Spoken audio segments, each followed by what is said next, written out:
स्वागत है आपका हमारे YouTube चैनल में। आज की इस वीडियो में हम देखेंगे क्लास 9 साइंस, है ना। क्लास 8 का भी साइंस में ये चैप्टर है। चैप्टर का नाम है जीवन की मौलिक इकाई कोशिका। तो चाहे आप 8 क्लास में हो या 9 क्लास में या आप कोई भी क्लास में हो, अगर आप कोशिका के बारे में जानना चाहते हैं, ये कोशिका होता क्या है, तो आपके लिए ये वीडियो इम्पोर्टेंट हो सकता है। तो 9 क्लास में ये चैप्टर 5 है, जीवन की मौलिक इकाई कोशिका। तो यही कोशिका के बारे में इस चैप्टर में हमको पढ़ना है। तो चलिए एक नज़र देख लेते हैं कि क्या क्या हमको पढ़ना है कोशिका में।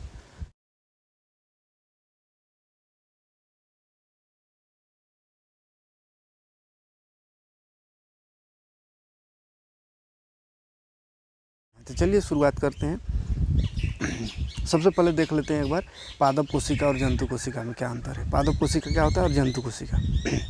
तो पादप कोशिका में क्लोरोप्लास्ट होता है, जंतु कोशिका में क्लोरोप्लास्ट नहीं होता है। क्लोरोप्लास्ट क्या है, तो क्लोरोप्लास्ट के कारण ही पत्ते का जो रंग होता है, पौधे में पत्ता जो होता है वो हरा रंग का होता है। किसके कारण होता है, तो ये क्लोरोप्लास्ट के कारण होता है। यानी क्लोरोप्लास्ट में ही क्लोरोफिल पाया जाता है, जिसके कारण पत्तियों का रंग हरा होता है। और इसी के कारण, क्लोरोफिल के कारण ही पादप जो है वो अपना भोजन खुद बना सकता है। ठीक है, तो जो कि जंतु में नहीं पाया जाता है। अगर जंतु में भी क्लोरोप्लास्ट पाया जाता तो उसमें भी क्लोरोफिल होता है और जंतु भी अपना भोजन अपने शरीर के अंदर ही खुद से निर्माण कर पाता है। ठीक है। दूसरा रिक्तिका होता है पादप में, रिक्तिका नहीं होता है किसमें, जंतु में। ठीक है। द्रव्य पदार्थ का अवशोषण कर सकती है और अधिक मात्रा में द्रव्य पदार्थ का अवशोषण नहीं कर सकती। तो पेड़ पौधे क्या होता है, उसका जो कोशिका है वो द्रव्य को, लिक्विड को अधिक मात्रा में अपने अंदर अवशोषित कर सकता है। लेकिन पादप जंतु कोशिका क्या है, इसमें अधिक मात्रा में द्रव का अवशोषण नहीं होता है। प्रकाश संश्लेषण द्वारा भोजन का निर्माण होता है, जंतु में प्रकाश संश्लेषण द्वारा नहीं होता है। ठीक है। कोशिका भित्ति सेल्यूलोज का बनी होती है, किसमें, पादप कोशिका में। और कोशिका भित्ति इसमें होती ही नहीं है। जंतु कोशिका में कोशिका भित्ति नहीं होती है, सेल वॉल नहीं होती है। और इसमें क्या पाया जाता है, लाइसोसोम, कोशिका भी जंतु कोशिका में। ठीक है। अब देखते हैं कोशिका का क्या क्या डिफिनेशन है, इसका खोज किसने किया और क्या है ये। तो कोशिका सभी सूक्ष्म जीव कोशिकाओं के बने होते हैं, जिन्हें कोशिका कहते हैं। तो जितना भी हम जीव देखते हैं, चाहे वो छोटा जीव हो चाहे बड़ा जीव हो, तो सभी जीव क्या होता है, कोशिका से ही बना होता है। ठीक है। छोटे छोटे कोशिका जो है वो मिल करके, लाखों करोड़ों कोशिका मिल करके क्या बनाता है, उत्तक बनता है। फिर लाखों उत्तक मिल करके एक अंग बनता है। ठीक है। फिर बहुत सारा अंग मिल करके अंगतंत्र बनता है, अंगतंत्र। और बहुत सारा अंगतंत्र मिल करके फिर पूरा शरीर का निर्माण होता है। ठीक है। तो यानी कोशिका जो है वो क्या है, सबसे सूक्ष्मतम इकाई है कोई भी जीव जंतु या पेड़ पौधों का। तो क्या जीव जंतु या पेड़ पौधों का निर्माण कहाँ से हुआ है, तो कोशिका। स्टार्टिंग कोशिका से हुआ, एक कोशिका, उसके बाद फिर ये डिवाइड होकर के एक से अधिक कोशिका बना, उसके बाद फिर से ये एक से अधिक कोशिका, एक तरह का बहुत सारा कोशिका मिल करके उत्तक बनता है। फिर बहुत सारा एक टाइप का उत्तक मिल करके अंग का निर्माण होता है। फिर अंग मिल करके अंगतंत्र, उसके बाद फिर शरीर बनता है ना। तो यानी कि हमारे शरीर का सबसे सूक्ष्मतम कण क्या है, तो सूक्ष्मतम इकाई क्या है, कोशिका है ना। इसीलिए इसको बोलते हैं कोशिका को जीवन का इकाई, यानी जीवन का स्टार्टिंग ही कोशिका से हुआ है। ठीक है। तो सभी जीव क्या होते हैं, सूक्ष्म कोशिकाओं के बने होते हैं ना, छोटे छोटे कोशिकाओं से। सभी जीवों की संरचनात्मक व कार्यात्मक इकाई कोशिका है। संरचनात्मक और कार्यात्मक दोनों इकाई क्या है, कोशिका है। इसका मतलब क्या होता है कि कोई भी जीव है, उसका संरचना कहाँ से बना है, स्टार्ट हुआ है कोशिका से, है ना। एक कोशिका से दो कोशिका, दो कोशिका से अनेक कोशिका, फिर बहुत सारा कोशिका मिलकर के उत्तक, उत्तक से अंग, है ना। यानी कि उसकी संरचना स्टार्ट कहाँ से हुआ है, तो एक कोशिका से हुआ है। तो इसीलिए इसको बोलते हैं, कोशिका को कोई भी जीव का संरचनात्मक इकाई है ना। क्योंकि जीव का जो संरचना बना है, शरीर का निर्माण हुआ है, उसमें सबसे पहला योगदान किसका है, सेल का। कोशिका से ही शरीर का निर्माण स्टार्ट हुआ है। तो इसका संरचनात्मक इकाई क्या है, कोशिका। अब कार्यात्मक क्यों है, क्योंकि हमारा शरीर जो भी कार्य करता है तो उसका भी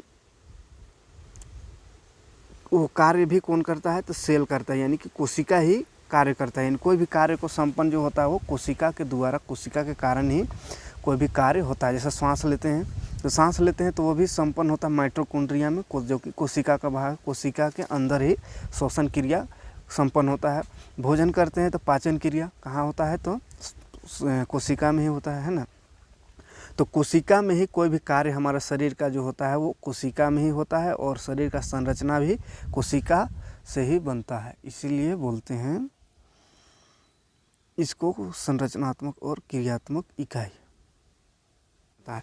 तो कोशिका का अध्ययन जहाँ पे करते हैं, ऐसा विज्ञान, ऐसा साइंस जिसमें कोशिका के बारे में अध्ययन करते हैं, कोशिका का अध्ययन किया जाता है, उसको बोलते हैं साइटोलॉजी। ठीक है, जिसमें कोशिका का आकार, प्रकृति, संगठन, यानी कोशिका के बारे में पूरा एक साइंस है, जिस साइंस को बोलते हैं साइटोलॉजी। और कोशिका को खोज कब हुआ था, सन 1665 ईस्वी में। कॉर्क कोशिकाओं में रॉबर्ट हुक ने कोशिका की खोज की। किसने कोशिका का खोज किया, तो रॉबर्ट हुक। और किस चीज़ से, तो कॉर्क, एक पेड़ का नाम है कॉर्क, उसके छाल से रॉबर्ट हुक ने कोशिका का खोज किया था। उसकी छाल में सबसे पहले कोशिका देखा था। ठीक है, अगला सर्वप्रथम निश्चित कोशिका को एंटोनी ल्यूवेनहॉक ने देखा। और ये जो रॉबर्ट हुक ने जो कोशिका देखा था वो एक मृत कोशिका था और एक निश्चित कोशिका को, और ये इसमें कोशिका के बारे में बहुत ज़्यादा जानकारी नहीं दे पाया था रॉबर्ट हुक ने। तो एक निश्चित कोशिका यानी कि कंप्लीट कोशिका जो था उसका खोज किसने किया, तो एंटोनी ल्यूवेनहॉक ने। ठीक है, अगला ये देखिए, अगला पॉइंट, ये इम्पोर्टेंट पॉइंट है। कोशिका सिद्धांत का प्रतिपादन जीव वैज्ञानिक स्लाइडेन एवं स्वान ने किया। इसके अनुसार जो है सभी पौधे वो जीव कोशिका के बने होते हैं। तो कोशिका सिद्धांत का प्रतिपादन कौन किया, यानी कि कोशिका सिद्धांत किसने दिया, तो स्लाइडेन और स्वान। स्लीडेन और स्वान दो साइंटिस्ट थे, ये दोनों मिल करके कोशिका का सिद्धांत दिया था। उस सिद्धांत के अनुसार सभी पौधे व जीव कोशिका के बने होते हैं। दूसरा कि कोशिका जीवन की मूल इकाई है। और तीसरा, सभी कोशिकाएं पूर्ण निर्मित कोशिकाओं से पैदा होती है। तो ये जो स्लेडिन स्वान जो है, इसने जो कोशिका का सिद्धांत दिया था, उस कोशिका के सिद्धांत के अनुसार क्या होता है कि सभी जीव और पेड़ पौधे कोशिकाओं के बने होते हैं। ये सिद्धांत था, पहला सिद्धांत उनका। दूसरा सिद्धांत था कि कोशिका सजीव के मूल इकाई है, यानी कि अभी देखे भी कि कोशिका जो है वो सजीव को कार्यात्मक और संरचनात्मक दोनों तरह से मूल इकाई है ना। और सभी कोशिकाएं जो है वो पूर्व निर्मित कोशिका से पैदा होता है। तो कोशिका कैसे पैदा होता है, तो एक कोशिका जैसे एक पहले से कोशिका, इस तरह का कोई कोशिका है, तो यही टूट करके और दूसरा कोशिका इसी से निर्माण होता है। ठीक है, तो एक निर्मित कोशिका से ही दूसरा कोशिका बनता है। क्लियर है। अब देखते हैं एक कोशिकीय और बहुकोशिकीय जीव, है ना।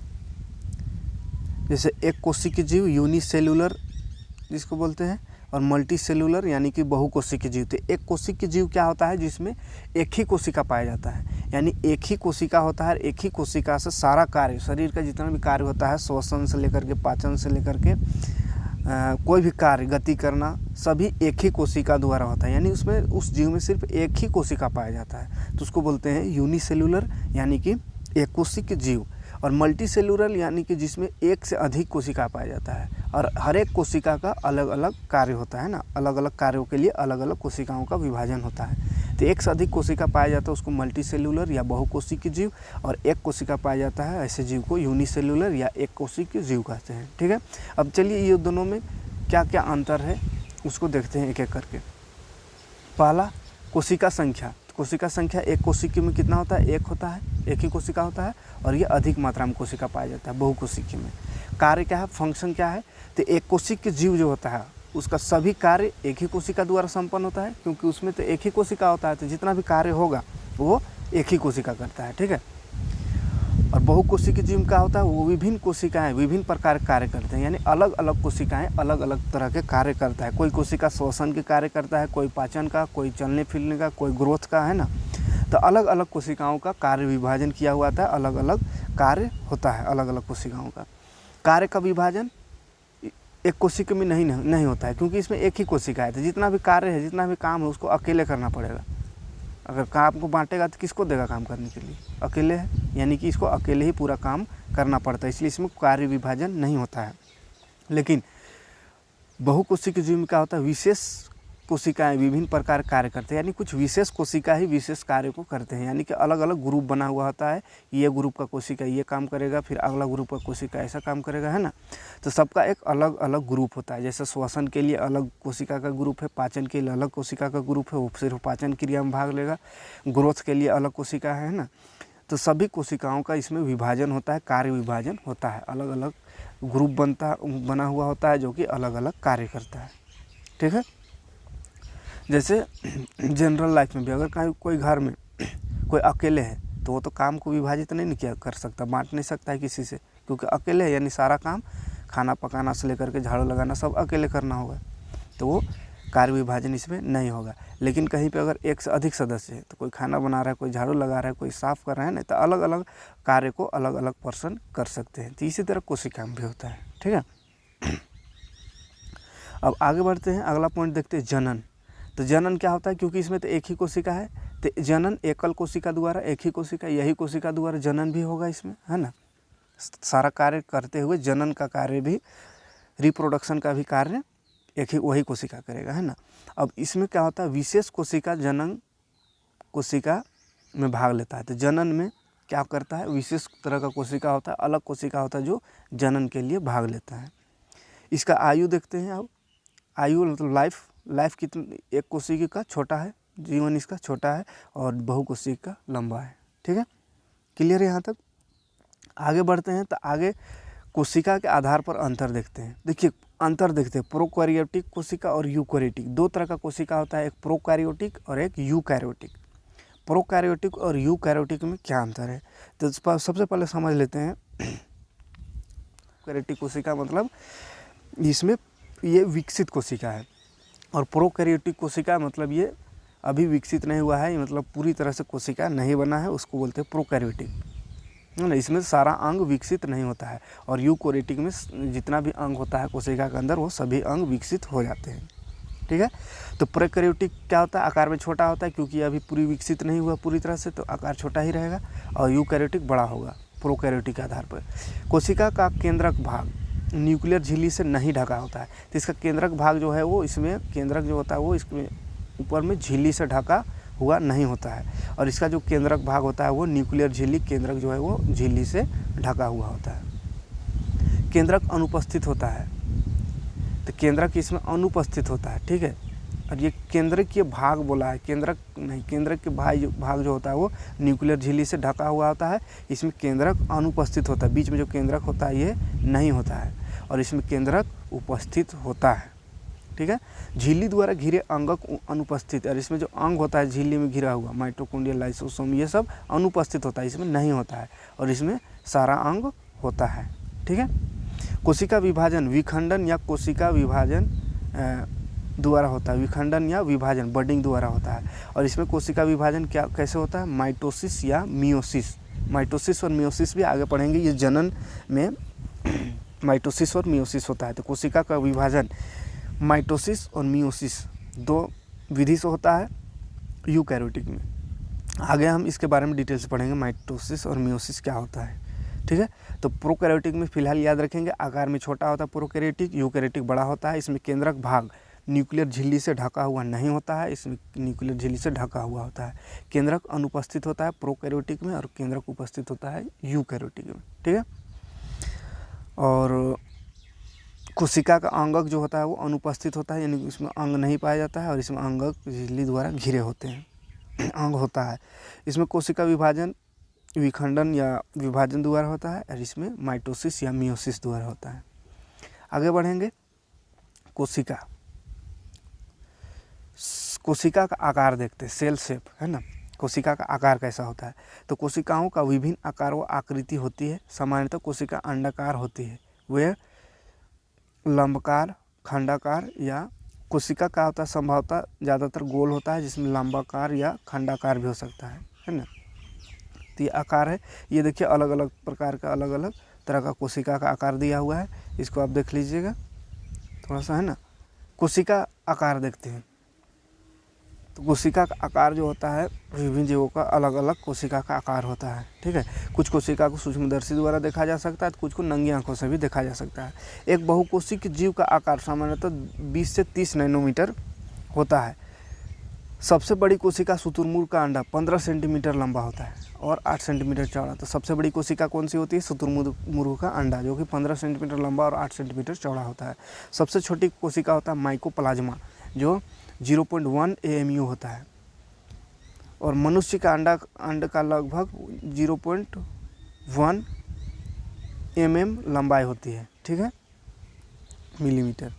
आगे देखते हैं कोशिका का भाग, कंपोनेंट्स ऑफ सेल्स।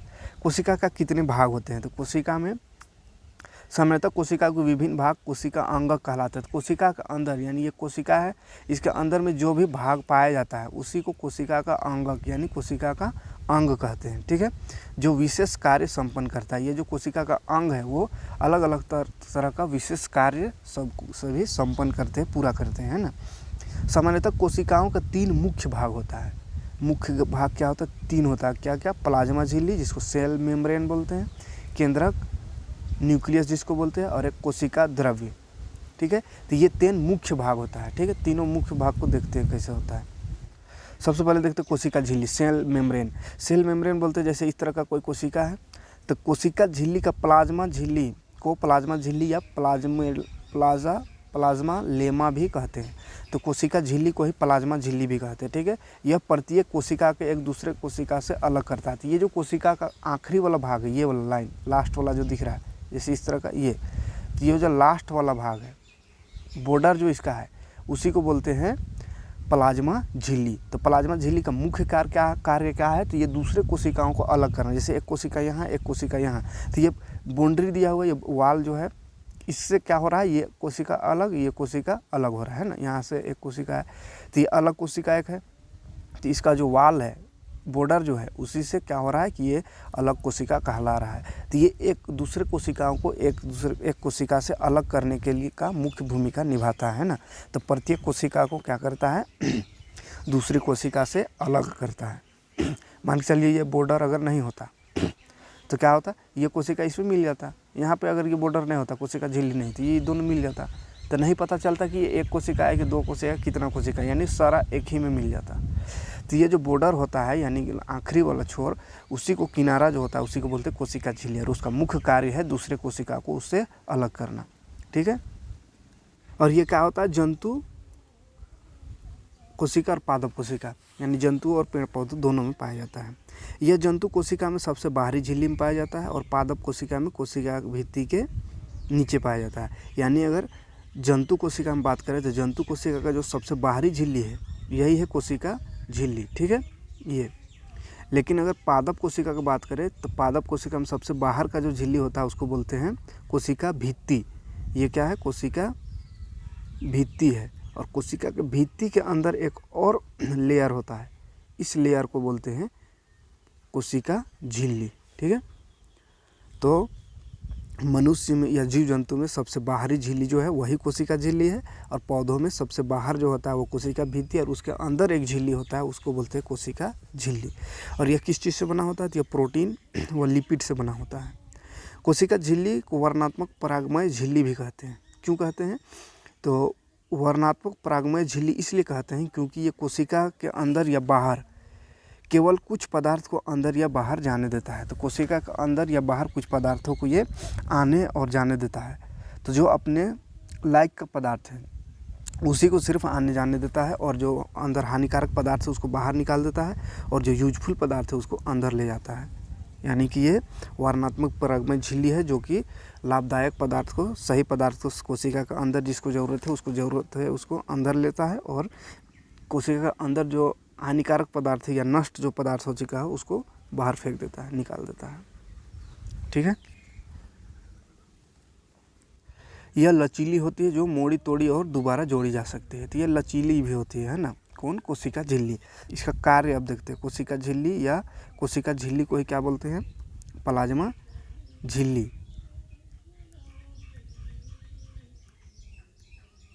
तो प्लाज्मा झिल्ली यानी कोशिका झिल्ली का कार्य, कोशिका झिल्ली।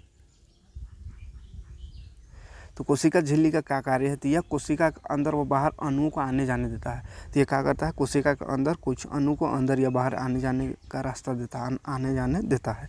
दूसरा, यह कोशिका का निश्चित आकार बनाए रखता है, क्योंकि ये लास्ट वाला बॉर्डर है, तो ये बॉर्डर ही इसका एक आकार, निश्चित आकार को दे रहा है ना। अगर ये बॉर्डर ना हो तो ये बह जाएगा इधर, है ना। तो ये आकार प्रदान करता है। तीसरा, प्लाज्मा झिल्ली के अंदर व बाहर अणुओं का आदान प्रदान यह दो प्रकार से होता है, एक विसरण और एक परासरण।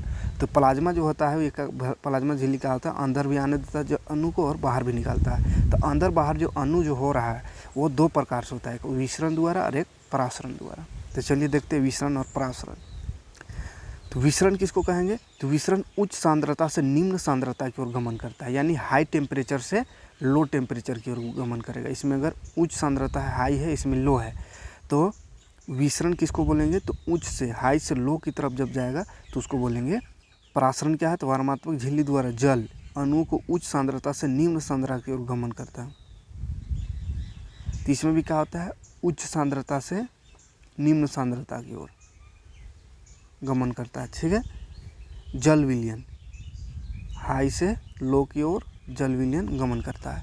यह दोनों पदार्थ की सांद्रता को समान कर देता है। ये क्या करता है, सांद्रता को समान कर देता है, यानी कि अगर इसमें मान के 10 डिग्री सेंटीग्रेड है और इसमें 5 है, तो 10 से 5 की ओर बहेगा और ये दोनों एक दूसरे को समाप्त कर देगा। 15 हुआ दोनों मिला के, तो ये 7.5 हो जाएगा, यहाँ भी 7.5, यानी दोनों का जो टेम्परेचर है या सांद्रता बोल सकते हैं, तो दोनों एक समान कर देता है। ठीक है, यह दोनों पदार्थ की समानता को ये भी समान कर देता है। तो इसमें भी वही काम है, ये भी समान कर देता है। तो परासरण और विसरण अभी तक ठीक है, हाई से लो तक की ओर बहता है, ये भी हाई से लो की ओर, ये दोनों को समान कर देता है, दोनों का सांद्रता को, ये भी दोनों की सांद्रता को, टेम्परेचर को एक समान कर देता है। ठीक है, अब देखिए विसरण जो है ठोस, द्रव, गैस तीनों माध्यम में संभव है।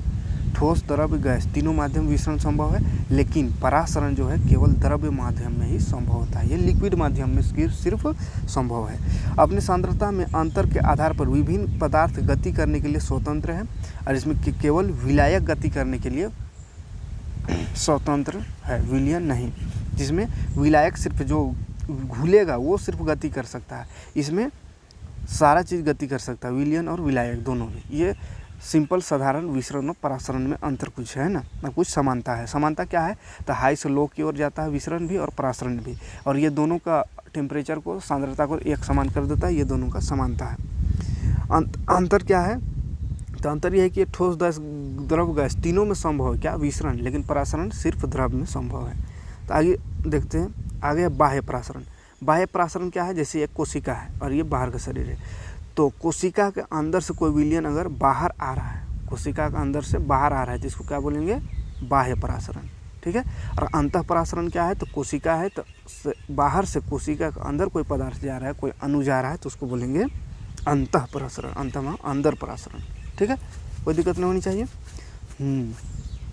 आगे देखते हैं सांद्रता के अनुसार विलयन के प्रकार। तो विलयन के प्रकार कितना होता है, सांद्रता के अनुसार होता है समप्रसारी विलयन, जिसको बोलते हैं आइसोटोनिक सॉल्यूशन, और एक होता है अति प्रसारण दाबी, जिसको हाइपरटोनिक सॉल्यूशन बोलते हैं, और एक अल्प प्रसारण दाबी, जिसको हाइपोटोनिक सॉल्यूशन कहते हैं। तीनों को देखते हैं एक एक करके। समप्रसारी विलयन, समप्रसारी विलयन क्या है, आइसोटोनिक क्या है, तो जब कोशिका के अंदर वो बाहर की सांद्रता समान हो तो उसको समप्रसारी विलयन कहते हैं। यानी कोशिका के अंदर और बाहर दोनों का सांद्रता एक समान, बराबर, इक्वल हो जाए, कोशिका का अंदर और बाहर भी, तो उसको क्या बोलेंगे, समप्रसारी, आइसोटोनिक सॉल्यूशन इंग्लिश में।